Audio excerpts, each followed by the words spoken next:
اعوذ باللہ من الشیطان الرجیم بسم اللہ الرحمن الرحیم۔ ایک بار پھر ان باتوں کو دہرا لیں جو پیچھے کہی جا چکی ہیں۔ آپ کا میقات جو ہے وہ جوفہ ہے، انشاءاللہ جدے سے آپ جوفہ تشریف لے جائیں گے، وہاں غسل مستحب ہے، وہاں غسل کریں گے۔ غسل کے بعد نماز مغرب اور عشاء پڑھیں گے۔ مغرب و عشاء کی نماز کے بعد آپ 2 رکعت یا دو رکعت کر کے 6 رکعت نماز احرام کی نیت کرنے سے پہلے پڑھیں گے، یعنی غسل کرنے کے بعد لباس چینج کر لیں گے، کپڑے پہن لیں گے، پھر اس کے بعد مسجد میں جا کر نماز مغرب و عشاء، اور اس کے بعد میں پھر 2 رکعت یا دو رکعت کر کے 6 رکعت۔ لیکن یہ سب مستحب، اگر آپ چھوڑ بھی دیتے ہیں مغرب و عشاء تو واجب ہے، تو پڑھنا ہی پڑھنا ہے، لیکن اگر آپ مستحبی نماز چھوڑ بھی دیتے ہیں تو آپ کے احرام پر کوئی اثر نہیں پڑے گا۔ وقت ہے تو آپ پڑھ لیجئے، بہتر ہے، اچھا ہے۔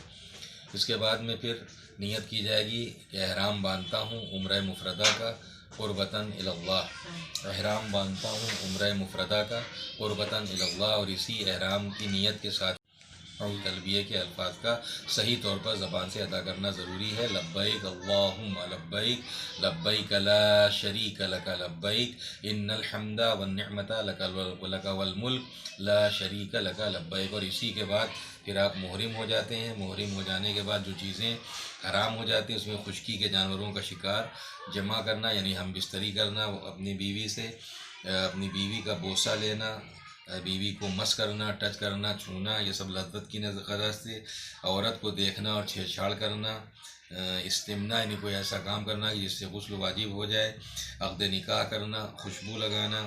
اب یہ اسپیشل ہے مردوں کے لیے کہ مرد کے لیے سلا ہوا کپڑا یا ایسا کپڑا پہننا جو سلے ہوئے لباس کے حکم میں آتا ہو، سرما لگانا، یعنی اس سے پہلے جو باتیں کی گئی ہیں وہ سب کمبائنڈ ہیں، چاہے عورت مرد کا بوسہ لے یا مرد عورت کا بوسہ لے، چاہے عورت لذت کی غرض کرے، یعنی جینٹس کو مس کرے، یا جینٹس جو ہے وہ عورت کو مس کرے، تو وہ کمبائن ہے۔ صرف یہ ایک مرد کے لیے ہے کہ مرد سلا ہوا کپڑا نہیں پہن سکتے۔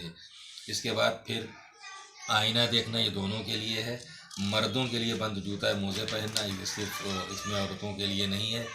فسوق، جھوٹ بولنا، گالم گلوچ کرنا، بحث و جھگڑا کرنا، ایسا کوئی کام کرنا جس سے کسی مومن کی توہین اور اہانت اور انسلٹ ہوتی ہو، جسم کی جوئیں وغیرہ مارنا، سجانا بنانا اپنے کو، میک اپ کرنا، بدن پر تیل ملنا، بدن کے بال صاف کرنا، مردوں کے لیے سر ڈھانپنا، یہ مردوں کے لیے ہے خاص طور پر، عورتوں کے لیے نہیں ہے۔ عورت کو بہرحال نامحرموں کی موجودگی میں اپنے شرعی حجاب کا پورا خیال رکھنا ہے۔ عورتوں کا اپنے چہرے کو چھپانا یہ عورتوں کے لیے مخصوص ہے، مردوں کے لیے نہیں ہے کہ ان کو اپنا چہرہ بہرحال نہیں چھپانا ہے۔ پانی میں سر ڈبونا، مردوں کا سائے میں رہنا، یہ بھی مردوں کے لیے ہے۔ عورتیں دن ہو یا رات بہرحال وہ سائے میں سفر کر سکتی ہیں، لیکن مرد دن میں سفر نہیں کر سکتے۔ اگر دن میں سفر کرتے تو کفارہ ہوگا۔ جسم سے خون نکالنا، ناخن کاٹنا، دانت نکالنا اور ہتھیار لے کر چلنا، تو یہ سب چیزیں جو ہیں وہ حرام ہو جاتی ہیں، ان کا خیال آپ کو رکھنا ہے۔ اس میں جو چیزیں ہیں اس میں کچھ چیزوں پر کفارہ ہے اور کچھ چیزوں پہ کفارہ نہیں ہے، وہ انشاءاللہ دوسری کلپ میں ہم بیان کرتے ہیں کہ کفارہ کن کن چیزوں پر ہے۔ وآخر دعوانا الحمد للہ رب العالمین۔